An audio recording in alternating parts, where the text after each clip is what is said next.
Hello everyone, শক্তি সরকার cooking চ্যানেলে তোমাদের সবাইকে ওয়েলকাম। নতুন একটি ভিডিও নিয়ে চলে এসেছি আমি। দেখো চুলায় কিভাবে 2টো ডিম ও 2 কাপ দুধ দিয়ে আমি পারফেক্ট একটি রেসিপি তোমাদের সাথে পুডিংয়ের রেসিপি শেয়ার করছি বাচ্চাদের জন্য। যদিও আমার চ্যানেলে এই ভিডিওটা আরেকবার দেওয়া আছে, আমার একটা বন্ধুর রিকোয়েস্টে আমি আবারও এই ভিডিওটা তোমাদেরকে দেখাচ্ছি। বাচ্চাদের জন্য খুব সহজেই কিন্তু এই পুডিংটা তৈরি করে নেওয়া যায়। চলো ভিডিওটা দেখে নিতে। প্রথমে আমি এখানে দুধ জাল করে নিচ্ছি। দুধটা ভালোভাবে জাল করে নিতে হবে, তারপর এটাকে ভালো করে ঠান্ডাও করে নিতে হবে। এই জন্য প্রথমে আমি এখানে দুধ জাল করে নিলাম। এখন এই কাপ দিয়ে আমি ভালোভাবে দুধটা মেপে নেব। অবশ্যই ডিম ও দুধের পরিমাণটা ঠিক রাখতে হবে, তা না হলে কিন্তু পুডিংটা ভালোভাবে সেট হবে না বা খেতেও ভালো লাগবে না। আমি এভাবে কাপ দিয়ে দুধ মেপে নিচ্ছি, আর এভাবে দিচ্ছি যেন তাড়াতাড়ি দুধটা ঠান্ডা হয়ে যায়। তোমরা দেখে নাও, আমি এমন একটা 4 কাপ নিয়ে নিয়েছি। এখন আমি এর মধ্যে দুধের পরিমাণটা নিয়ে নিচ্ছি। আর সবার কাছে একটা অনুরোধ, যারা যারা আমার ভিডিওটা দেখছো শুরুতেই একটা লাইক দিয়ে নেবে এবং ভিডিওটা শেয়ার করে চ্যানেলটা সাবস্ক্রাইব করে দেবে যারা নতুন আছো। আর কেউ ভিডিওটা স্কিপ করবে না। এখানে আমার দুধের পরিমাণটা নেওয়া হয়ে গেছে। এই যে দুধ জাল করেছিলাম এই পাত্রেই আমি দুধটা ঢেলে নিচ্ছি। এখন এর মধ্যে আমি ডিম দিয়ে দেব। ডিম দেওয়ার আগে দুধটা ঠান্ডা হতে থাকে, এদিকে আমি চিনি দিয়ে দিলাম। চিনির একটা ক্যারামেল আমি তৈরি করে নেব। ক্যারামেলটা আমার সুন্দর হয়নি, হালকা হয়ে গেছে। এখন আমি ক্যারামেল তৈরি করে নিচ্ছি।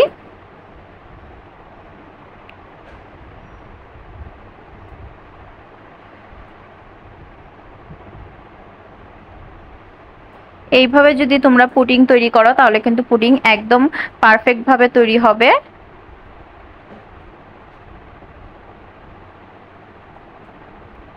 আর এদিকে কিন্তু আমার ক্যারামেলটা হয়ে যাচ্ছে, আর ক্যারামেলটা কিন্তু এভাবে নাড়িয়ে নিতে হবে। আর ক্যারামেলটা তৈরি হয়ে গেলে আমি একটা পাত্রে এটাকে ঢেলে নেব।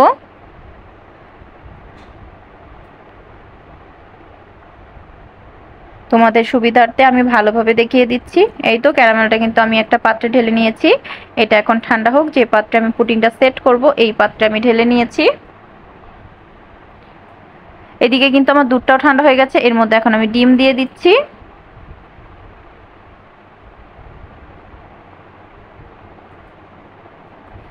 দিয়ে দিলাম 1 কাপ পরিমাণ চিনি। এখন একটা হ্যান্ড উইকের সাহায্যে আমি এটাকে ভালোভাবে মেল্ট করে নেব, চিনি, ডিম ও দুধ। আর এটা কিন্তু খুব ভালোভাবে এইভাবে ফেটিয়ে নিতে হবে, তা না হলে কিন্তু পুডিংটা ভালোভাবে সেট হবে না। যত ভালো তোমরা এটাকে ফেটিয়ে নেবে তোমাদের পুডিংটাও কিন্তু তত ভালো সেট হবে।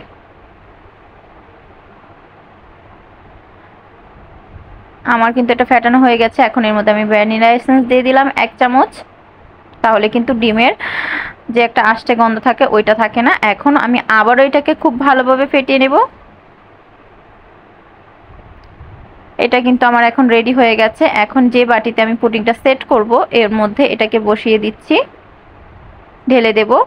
একটা ছাঁকনি নিয়ে নিয়েছি, ছাঁকনির সাহায্যে এটাকে আমি ঢেলে দেব, তাহলে এটা খুব সুন্দর হয়ে বসে যাবে। আর এইভাবে একটা বক্স নিয়ে নিয়েছি, বক্সটা এখন আমি ঢেকে দেব।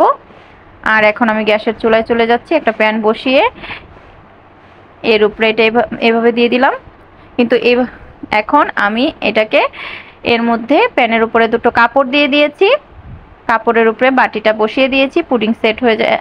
এখন 20 মিনিট পর আমি আবারও চলে এসেছি। 20 থেকে 25 মিনিটের মধ্যে পুডিংটা কিন্তু তৈরি হয়ে যায়।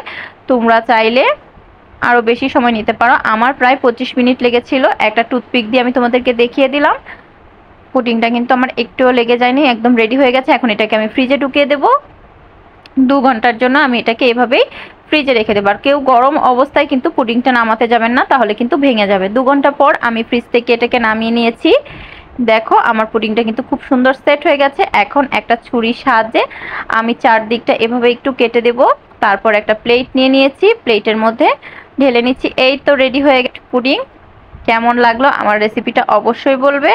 ভালো লাগলে ভিডিওটা শেয়ার করে চ্যানেলটা সাবস্ক্রাইব করে দেবে। আজকের মতো এ পর্যন্ত। আগামীকাল দেখা হবে নতুন কোনো ভিডিও নিয়ে, নতুন কোনো রেসিপির সাথে। পর্যন্ত সবাই ভালো থাকবে, সুস্থ থাকবে। টাটা।